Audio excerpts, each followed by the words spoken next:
ചെറിയൊരു നന്മ ചെയ്യുമ്പോഴേക്ക് വലിയൊരു നബീന്റെ കൂലിയൊക്കെ ഓഫർ ചെയ്യുന്ന എന്തെങ്കിലും ഒന്ന് കണ്ടാൽ വേഗം വിശ്വസിക്കരുത്.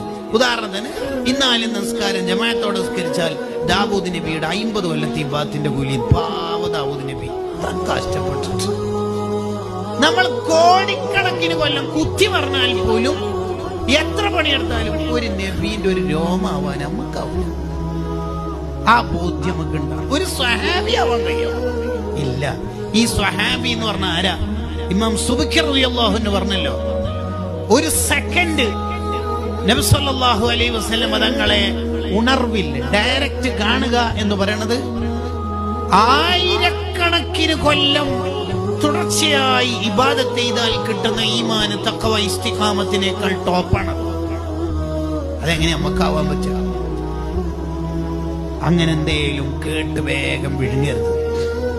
നബി സല്ലല്ലാഹു അലൈഹി വസല്ലം തങ്ങളുടെ സ്വപ്നം കണ്ടത് ഇങ്ങനെ പാടി നടക്കാനുള്ളതൊന്നുമല്ല. അത് ഇമാം മുല്ല അലിൽ ഖാരി മർഖാത്തിൽ പറയുന്നുണ്ട്, ഞാൻ സ്വാലിഹാണ് എന്ന് നാട്ടുകാർക്ക് തോന്നിപ്പിക്കുന്ന ഒന്നും നമ്മൾ ചെയ്യരുത്. അത്തരക്കാരോട് നമ്മൾ അടുക്കുകയും ചെയ്യരുത്. ഖീല വഖാൽ, അല്ലാഹുക്ക് വളരെ വെറുപ്പുള്ള കാര്യമാണ് ഖീല വഖാൽ.